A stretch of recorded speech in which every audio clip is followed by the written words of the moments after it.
I'm Randy. I'm an alcoholic. Hey, Randy. Very grateful to be here on this rainy, crazy Saturday afternoon. I'm an alcoholic. I always start the same way. I'm an alcoholic. My body has become allergic to alcohol. I can never ever drink alcohol successfully again today ever. That's it. That's it. That's the first principle. Without that, there is no recovery. That being said, alcohol is not what's wrong with me today. If I don't put alcohol in my system, I'm not going to have an allergic reaction to it. Just like any other substance. If I was allergic to strawberries and I don't eat strawberries, strawberries are not a problem. So my problem isn't strawberries and my problem isn't alcohol. My problem is that I have a mind. And in my mind, at the center of my mind is a disease called alcoholism. Alcoholism is a mind-powered disease. It talks to me in my own voice. It's an unsatisfiable, fault-finding, opinionated mind. That's my opinion, by the way. It might be something else, but in my experience, alcoholism always manifests in my life as an unsatisfiable, fault-finding, opinionated mind. It's also coupled with this infantile ego. And this infantile ego has the characteristics of always being in a hurry, easily frustrated, and can't stand the word no. So that's kind of what I'm up against every day of my life, forever and ever. The fact that I didn't drink today does not make my alcoholism better. It makes it worse. Makes it louder, faster, more painful, more cunning, baffling, and powerful. So I have to treat my alcoholism if I'm going to not drink. There's two treatments for alcoholism. One is alcohol. It's actually absolutely the best over-the-counter treatment for alcoholism is alcohol. It does everything I need in the moment that I need it instantly. It works instantly. It makes me funny, faster, smarter, taller, happier, better dancer, more handsome. It does everything I need instantly. But I'm allergic to it, so I can't take it anymore. Too bad for me. Not that I didn't try for many years after it stopped working. Because I didn't know what was wrong with me, number one, and number two, I didn't know what the other treatment was. The other treatment seems to be 12 steps as a way of life. Just what it says in the 12 and 12. 12 steps are the 12 steps are a group of principles, spiritual in their nature, which if practiced right now in this moment as a way of life, can expel my obsession to drink and enable me to become happily and usefully whole. And that's what I want. I want to be happily and usefully whole. That's what I want. Without having hangovers and terrible side effects. And so, with that being said, I get to walk into the steps as a way of life. And I want to talk today a little bit about compliance. I know we're in step 3 still, right? Is this the step 3 meeting?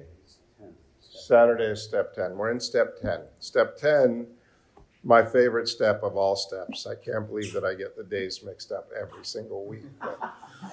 Step 10 says that I'm going to continue to take personal inventory, which I learned how to do in step 4, 5, and 6. I'm going to continue to take personal inventory, and when I'm wrong, I'm going to promptly admit it to myself, to God, and sometimes, when necessary, to another human being, and make amends quickly if I've harmed anyone. So, most of the wrongs that I do are in my mind. I don't hurt a lot of people on the outside. I don't think I do. I probably look at them funny, and that's hurtful. But most of my thoughts are inside. You know, when I'm standing at the grocery store, and the lady in front of me has been standing in line as long as I have, and she couldn't figure out that she's going to need, her money out of her purse at some point, and that, she could start counting her change once they tell her how much it is the first time. And she's standing there counting her pennies, and I'm going crazy in my mind, and I want to kill her. That all happens in my mind. Nobody in the grocery store is aware of how unbelievably uncomfortable I am inside. And that's my wrongs. And so now, up until I get to step 10, I've never been wrong. I am not wrong. In my mind, it is not wrong of me to want to kill this lady for not having her change ready. I think I think everybody in line feels the same way. This lady is ruining my life. She should die. But I don't take into account that the wrong thought is not hurting her, not one bit. And up until step 10, I've never been wrong before. I've done a lot of wrong things, but it's because you made me. I only think of killing this lady because she's not getting her change out fast enough. If she was more efficient, she could live a perfectly happy life and I would never bother her. And she would never bother me, but she's too slow. And so I'm mad, and now I'm mad, I think, at her. But really, the real reason is because I left late. I'm in the grocery store late. I'm late to my next appointment. And so everything that happens to me is wronging me, except for that I left late. And I could have been early and been on time, and then it would be a non-event. So I have to see that that's who I am. I'm a character that blames everything on everybody else. And until I get to step 10, I've never been wrong before. And I have to see that. Because the spiritual axiom in step 10 says that whenever I'm disturbed, no matter what the cause, there's something wrong with me, not you. Whenever I'm disturbed. And what's wrong with me is that I have a story. And you're not fitting in my story. If I could abandon my story, there would be no pain. None. Zero. Right now. Always. In this moment. If I ever have a problem, it's because of a story that I have about what's happening. It's not what's happening.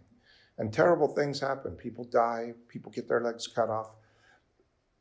Terrible things can happen to me as a human being on this earth ride called Randy. But in the moment that they're happening, everything I need is being given to me to take care of what's happening in that moment. The only time I have a problem is the moment I step out of right now. If I go back into the past one instant, I have a terrible life. And if I go forward into the future one instant, I have a very fearful experience. So I got to learn how to live here right now with no story. And that's what's being offered in AA. That's what's being given as a gift. To be able to intuitively know how to handle every situation or situations that used to baffle me. That's this moment. I'm only getting the answer for this moment if I'm rightly relating myself to my higher power. So again, this meeting, I got to get to the meeting. I got to sit down. I got to be reminded, oh yeah, this is it. This is the only moment that matters. This is the one that I got to get right. I can't get it right on my mind, on my own mind, because I have a disease that talks to me in my own voice, and it has lots of stories about the past and lots of stories about the future. So I got to get here and start rightly relating myself to my higher power right now. Power, could you be with me? Could you help me? Could you guide me and direct me? Could you help me be the person that you want me to be right now in this room, right here, with no old ideas, no opinions, nothing, an open mind? Could you help me be here? And then this could be the most beautiful moment you could ever have right now. And it's always right now, wherever you are. You just happen to be right here, right now. So you could get here. You could be here, right now. The only way to get here is, in my opinion, is to rightly relate myself to my higher power, so that I'm not wrongly relating myself to my stories. So I was going to talk about something completely different, but in the moment, I felt intuitively guided to talk about exactly what we just talked about. So I hope you enjoyed that. And now we're going to read some stuff out of the 12 and 12, and we're going to talk about that. Thanks.